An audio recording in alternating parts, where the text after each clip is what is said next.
Good morning. Happy Friday. I think it's Friday, August 8th.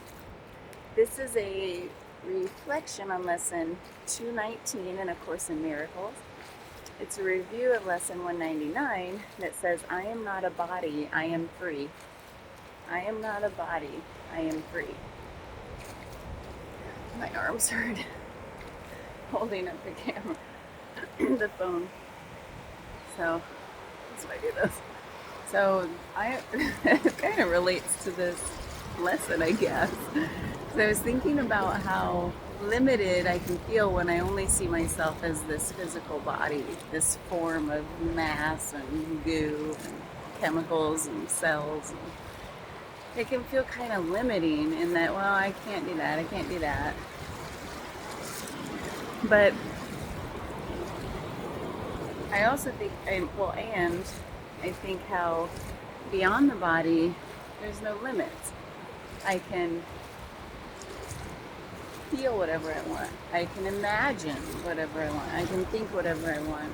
I can communicate, express in different ways beyond the body. So, we do everything through this form. Right now, I don't think I have the ability to just think and like words appear on a page. Someday. But you know what I mean. It's when we only think of ourselves as a body, it can feel kind of like a downer, like, well, what else is there then?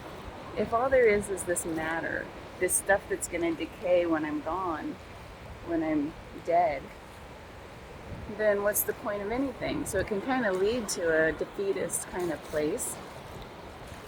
But if I think of myself as my true essence, which is way beyond the body, I think of myself, spirit, whatever you want to call it, this unbounded consciousness, this unbounded love. Unbounded meaning it's not confined to this body. Really feel into that. And I feel like I'm so much bigger on the inside than the outside. I'm so much bigger than this limited physical form. It doesn't mean to negate the body. I still want to take care of it and have it be as healthy and mobile and active as long as possible. That's just one of my hopes. But if and when it all starts to break down, which it already is, every day I'm breaking down, cartilage in my knees, oh my God, everything, then I try not to dwell on it because I know I'm much more than that.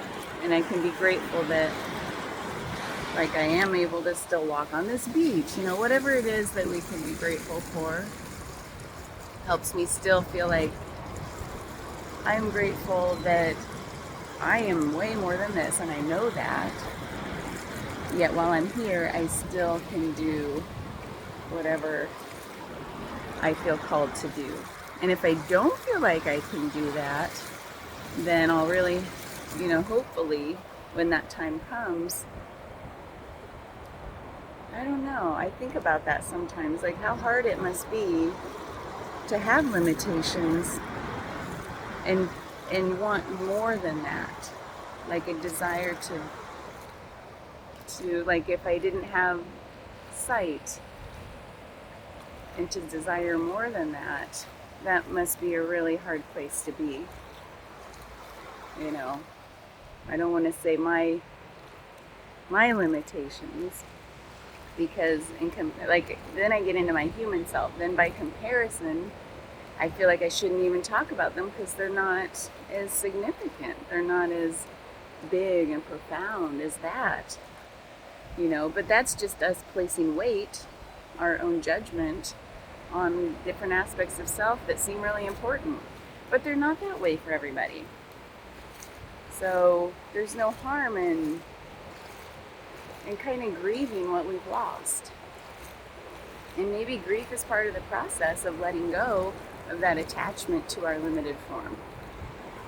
I didn't know I was going to go there, but it feels true to me. Like, to grieve it's a process of letting go of attachment to the way something should be. Like if I'm grieving the loss of a loved one, I think they should be here, right? And I'm trying to, through that process, let go of that attachment that they should be here with me.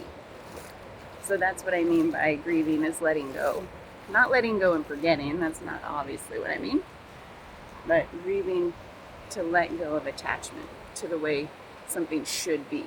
Because I feel like every form of angst, grief, worry, anxiety, all of that is an attachment to the way something should be in my mind.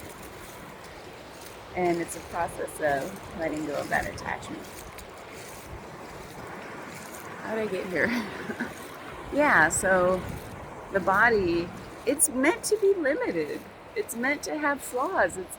Every one of us has something. Is there one, I don't even know what the word perfect means, but perfect human body, no. Every single one of us has a perceived limitation.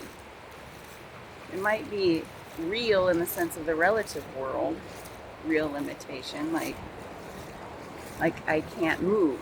I have a limitation against gravity, whatever it is. So, but if I think of myself more than a body, then I can feel a bigger sense of freedom. I feel bigger. I feel bigger than this. And when I think one thing I worry about is the slow decline and not fulfilling what I feel called to fulfill in this lifetime. And I think that's a common human feeling. And then I'm like, where does that come from? I don't even know what I want in this lifetime. What is that? I think it's like this impulse to hurry up and figure out what I want to still do while I'm here, what I want to experience, not just do, but what do I want to express?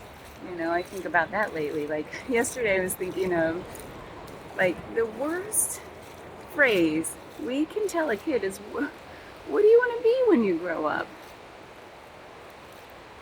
What do you want to be when you grow up?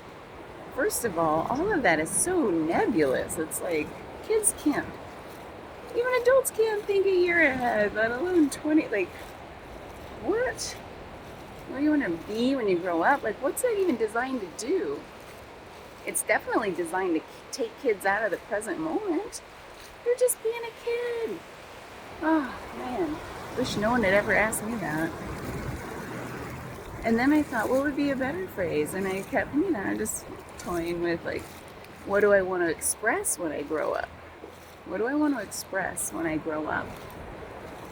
What part of myself, what parts, what aspects of myself do I want to express when I grow up? That would have been, I'm obviously getting emotional, that would have been a much more useful and inspiring question. And then I thought, well, what do I want to express as I grow up? Not when, because that keeps me separate from some distant future thing. Like, what is the future as a kid, huh? What is the future as an adult? It doesn't exist. So what do I want to express as I grow up? That keeps me in the moment. Every moment. Now. What can I do? What can I express? What love can I give? So that's where this lesson took me, to a very gosh, it's so dang emotional. I love it, because it really, this feeling of emotion hints at something deep for me. Like, man, I wish I'd been encouraged like that. I better go. I got some inner work to do. Bye. Here first, here's the sunrise.